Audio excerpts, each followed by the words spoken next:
சபையான தியத்திரா சபையை பற்றி நாம் பார்க்கணும்.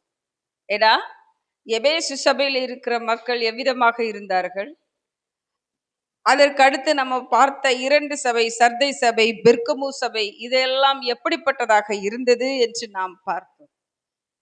4வது சபையாக தேவன் அமைத்திருப்பது இந்த தியத்திரா சபை. இந்த தியத்திரா சபையை பற்றி நான் வாசித்து அதை தியானிக்கும் பொழுது அதுல நிறைய குழப்பங்கள் இருக்கிறது. எப்படி அப்படின்னா, அவங்க சில நேரங்கள்ல நல்ல விதமா இருக்கிறாங்க, பல நேரங்கள்ல கர்த்தரை விட்டு தூரம் போகிறவர்களாக இருக்கிறாங்க. ஏன்னா அந்த சபை இப்பொழுதும் கூட இருக்கிற சபையாக இருக்கிறது. அந்த தேசம் இப்பொழுதும் நாம் போய் சென்று பார்க்கக்கூடிய நிலைமையிலே தான் இருக்கிறது. தியத்திரா சபை என்பது இப்பொழுது இருக்கிற துருக்கி தேசம், நம்ம கேள்விப்பட்டிருப்போம், டர்க்கி அப்படின்னு நம்ம கேள்விப்பட்டிருப்போம்.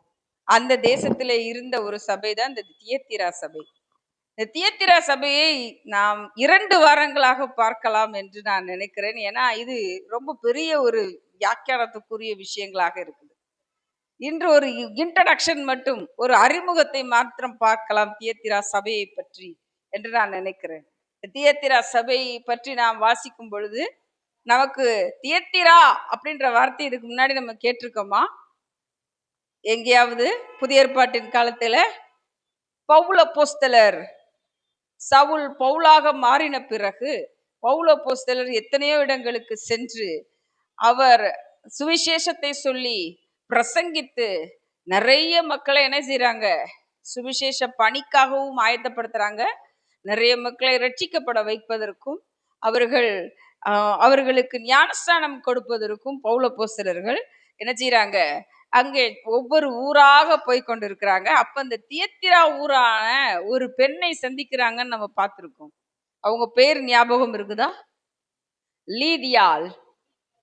லீதியாள்ன்ற பெண் தான் இந்த தியத்திரா நாட்டுல உள்ள ஒரு பெண், இல்லையா? அவங்க இந்த தியத்திரா நாட்டுல இருந்த அந்த பெண் லீதியாள்ன்ற பெண் என்ன செஞ்சிருக்கிறாங்கன்னு நம்ம பார்த்திருக்கோம்னா, அவங்க இரத்தாம்பரம் விற்கிறவர்களாக, இரத்தாம்பரம் அப்படின்னா இந்த இரத்தாம்பரம்னா என்ன அப்படின்னு சொல்லி ஒரு சின்ன ஒரு மீனிங், அதாவது அர்த்தம் என்ன, இரத்தாம்பரம்னா அர்த்தம் என்ன அப்படின்னு பாக்குறதுக்காக சின்ன ஆராய்ச்சி செய்தப்ப, ரொம்ப பெரிய ஆராய்ச்சிலாம் இல்ல, ஒரு சின்ன ஆராய்ச்சி செய்யறப்ப விளங்குன ஒரு சில விஷயங்கள். அந்த இரத்தாம்பரம்ன்றது என்ன கலர்ல இருக்குமா? பர்பிள் கலர்ல இருக்குமா. இந்த பர்பிள் கலர் அது அப்படின்றது எல்லாரும் ரொம்ப விரும்பி அணியிற ஒரு கலர் தான், இல்லையா? ஆக்சுவலா இது ராஜ சமூகத்தினர், அதாவது அந்த மேன்மை பெற்றவர்கள், அவங்க தான், அந்த அரண்மனையில இருக்கிறவங்க தான் இந்த பர்பிள் கலர்ல ட்ரெஸ் போடுறதுக்கு அனுமதி கூட இருந்ததாம். அவங்க தான் அந்த கலரை சூஸ் பண்ணி போடுவாங்களாம். ஏன்னா அவங்க ட்ரெஸ் வித்தியாசமா இருக்கும், இல்லையா? நிறைய கற்கள் வைத்து, நிறைய கண்ணாடிகள் வைத்து வேலைப்பாடு மிக்கதாக இருக்கும். அப்படிப்பட்ட அந்த ட்ரெஸ் தான், அந்த கலர்ல தான் அவங்க போட்டிருப்பாங்க. அந்த இரத்தாம்பரம் அப்படின்றது அவ்வளோ ஒரு விலையேற பெற்றதாக, நிறைய முத்துக்கள், நிறைய வைரங்கள்லாம் வைத்து தைத்து அதை செய்திருப்பாங்க அப்படின்னு சொல்லிதான் அந்த இரத்தாம்பரத்தை பற்றி சொல்கிறார்கள். அப்படிப்பட்ட ஒரு தேசத்திலே, அவ்வளவு ஒரு செல்வ செழிப்பு மிக்க ஒரு தேசத்திலே வளர்ந்த அந்த பெண் தான் அந்த லீதியாள் அப்படின்ற அந்த பெண்.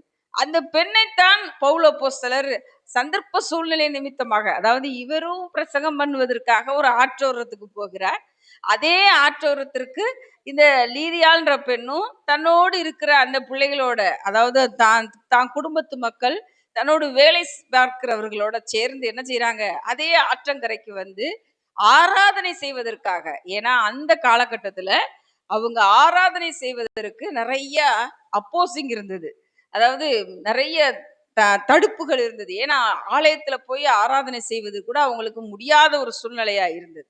அதனால இவங்க என்ன செஞ்சாங்கன்னா, எல்லாரும் சேர்ந்து ஆராதனை பண்ணுவதற்காக ஆற்றோரத்துக்கு வந்த பொழுது பவுல் அப்போஸ்தலரை பார்த்து இருவருமாக அந்த இடத்திலே பேசிக்கொண்ட காரியங்கள் மிகவும் அது லீதியாளுக்கு பிடித்திருந்ததுனால, பவுல் அப்போஸ்தலருடைய வார்த்தைகள் அவர் மனதிலே பேசினதினாலே. ஏன்னா நம்ம வாசித்திருக்கிறோம், நமக்கு தெரிஞ்ச ஒரு வசனம் என்னது, நாம என்ன செய்யலாம், ஊழியக்காரரா இருக்கிறவங்க விதை விதைக்கலாம், அப்பல்லோ நீர் பாய்ச்சலாம், ஆனா யார் தான் விளைய செய்கிறவர்? தேவன் மாத்திரமே. அப்படித்தான் அன்னைக்கு பவுல் அப்போஸ்தலர் பேசின வார்த்தைகள் லீதியாளுடைய மனதிலே சென்று அவளை ரட்சிக்க அது உதவி செய்தது. பிறகு அவள் என்ன செய்தாள், அந்த லீதியாள்ன்ற பெண் தான் இந்த ஆண்டவரை ஏற்றுக்கொண்டு ஞானஸ்நானம் வாங்கி அந்த பவுல் அப்போஸ்தலர்களையும் அவரோடு இருந்த அந்த அப்போஸ்தலர்களையும் அவங்க என்ன செய்யறாங்க அப்படின்னா வீட்டிலே வந்து தங்கும்படியாக இடத்தை கொடுத்ததாக வேதத்திலே வாசிக்கிறோம். அப்ப இந்த லீதியான்ற பெண்ணுக்கு அவ்வளவு ஒரு மேன்மை, அதாவது அவங்க ரொம்ப பெரிய சமூகத்தை சார்ந்தவர்கள் அப்படின்னா அந்த ஊரும் அப்படிப்பட்ட ஒரு ஊராகத்தான் இருந்திருக்கணும். அப்ப தியத்திரா ஊருன்றது வந்து ஒரு பஞ்சத்துல இருந்த ஊர் இல்ல, ரொம்ப செல்வ செழிப்பம் உள்ள ஊராக இருந்திருக்க வேண்டும் என்பதை நாம் பார்க்க முடியுது. இதுல ஒரு வேத குறிப்பு, அதாவது வேத அறிஞர்களுடைய குறிப்பு எப்படியாக சொல்கிறது என்றால், இந்த தியத்திரா ஊருக்கே மறுபடியுமாக இந்த லீதியால் சென்று அவங்க சொன்ன சுவிசேஷத்தின் நிமித்தமாகத்தான் தியத்தீரா பட்டணமே ரட்சிக்கப்பட்டதாகவும் அங்கே வந்து சபைகள் பெருகினதாகவும் இந்த சபைகளுக்கு ஆண்டவர் எழுதுகிறாரே இந்த கடிதம், இதற்கு ஒரு வழி வகுத்து கொடுத்தது இந்த லீதியாள்ன்ற அந்த பெண் தான் அப்படின்னு சொல்லி வேத அறிஞர்கள் ஆராய்ச்சியாளர்கள் சொல்றாங்க. உண்மையிலே அது எவ்வளவு பெரிய விஷயம். அப்ப அந்த தியத்திரா ஊரே ரட்சிக்கப்படுறதுக்கு ஒரு பெண் அங்கே வந்து என்ன செய்யறாங்க, வழிவகை செய்கிறாங்க. ஆனால் இந்த தியத்திரா ஊர்ல என்ன நடந்திருக்கிறது என்றால் அங்கேயும் ஒரு பெண் இருந்திருக்கிறாங்க. அந்த பெண் என்ன செய்யறாங்க அப்படின்னா கிறிஸ்துவுக்கு சரியாக, அதாவது என்ன சொல்றது, சரியான உபதேசத்தை சொல்வது போல தப்பான உபதேசத்தை மக்களுக்குள்ளே கொண்டு போன ஒரு பெண் அதே தியத்திரா ஊரிலே இருந்ததாக வேத வல்லுநர்கள் சொல்றாங்க. அவங்க சொன்ன அந்த வார்த்தைகளை கேட்டுதான் இவங்க என்ன செய்யறாங்களாம், அந்த அந்த தியத்திரா ஊர்ல இருக்கிறவங்க எல்லாரும் கிட்டு போயிட்டாங்க. அப்பந்தான் அவங்க வழி விலகி போனாங்க. ஒரு எந்த பெண் மூலமாக ரட்சிப்பு ஏற்பட்டதுன்னு நம்ம பாக்குறோம். தியத்திரா ஊரை சார்ந்த லீதியான்ற பெண் மூலமாக ரட்சிப்பு ஏற்பட்டது. அதே போல ஏதோ ஒரு பெண், அந்த பெண்ணுடைய பெயர் கூட அவங்க ஆராய்ச்சியாளர்கள் சொல்லல. ஆனா அந்த பெண் கொடுத்த அந்த பிரசங்கத்தின் நிமித்தமாகத்தான், தப்பான பிரசங்கத்தின் நிமித்தமாகத்தான் அந்த ஊர்ல இருந்த மக்கள் வழி விலகி கெட்டு போனார்கள் அப்படின்னு சொல்லி அவர்கள் சொல்கிறார்கள்.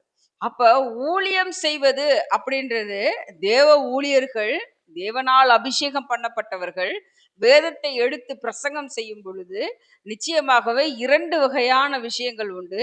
ஆண்டவர் அதனால்தான் சொல்றாரு, என்னது, ஆவியை பகுத்தறிய வேண்டும்னு சொல்லி. பரிசுத்த ஆவியானவர் நமக்குள்ளே இருக்கும் பொழுதுதான் நம்மால் அதை பகுத்தறிய முடியும். இது நல்ல ஆலோசனையா, இது நல்ல சத்தியம் தானா, இந்த சத்தியம் நமக்குள்ளே நிலைத்து நிற்குமா, இந்த பிரசங்கிக்கிற இந்த ஊழியக்காரர் உண்மை உள்ளவர் தானா அப்படின்ற அந்த ஆராய்ச்சிக்குள்ளே நாம் செல்ல வேண்டும் என்றால் அப்படிப்பட்ட ஆவியானவர் நமக்குள்ளே வேண்டும். இதைத்தான் இந்த தியத்திரா நாட்டில் இருக்கிற அந்த தியத்திரா சபைகளுக்கு ஆண்டவர் சொன்னதாக இந்த வசனங்கள் சொல்கிறது. நம் அடுத்த வாரம் வரும்பொழுது இந்த வசனத்தை தியானித்து இந்த வசனத்திலே உள்ள விஷயங்கள் ஆண்டவர் என்ன சொல்லியிருக்கிறார் என்பதை பார்க்கலாம். இன்று நாம் பார்த்தது தியத்திரா ஊர் என்பது என்ன, அந்த ஊரில் நாம் என்ன பார்த்திருக்கிறோம் அப்படின்ற அந்த ஒரு அறிமுகம் மாத்திரம் பார்த்திருக்கிறோம். ஏன்னா இது ஒரு பெரிய சப்ஜெக்டாக இருக்கிறது. இதுவரை நம்ம பார்த்த எபேசு பட்டணத்தை போலவோ சர்தை பட்டணத்தை போலவோ அல்லது பெர்கமோ சபையை போலவோ அது வந்து ஒரு சின்ன விஷயமாக அல்லது சின்ன சபையாக அது தெரியவில்லை. இது ஒரு பெரிய கட்டளை பொருந்தியதாக இருக்கிறது. அடுத்த வாரம் இன்னமும் நம்ம அதிகமாக இதை பற்றி பார்க்கலாம். ஆனால் இன்று நாம் தெரிந்து கொண்ட விஷயம் என்ன, நாம் ஊழியக்காரராக இருந்த பொழுதிலும் சரியான ஊழியக்காரரை நாம் தெரிந்து கொள்ள வேண்டும். நம்முடைய ஊழியக்காரர் சரியான ஊழியக்காரர் என்பதை நாம் தெரிந்து கொண்டால் அவருடைய வார்த்தைக்கு எப்படியாக பணிய வேண்டும் என்றால் அதை பணிந்து ஏற்றுக்கொண்டு ரட்சிப்புக்குள்ளே நம்மளை நாமே சுத்திகரித்துக் கொண்டு பரிசுத்த ஆவியானவரை பெற்ற சபையாக நம் சபையும் இருக்க வேண்டும் என்பதே நிச்சயம். அப்படியாக நம் சபையும் பரிசுத்த ஆவியானவரின் தொடுதலோடு இருக்க வேண்டும் என்று நாம் வேண்டிக் கொள்வோம்.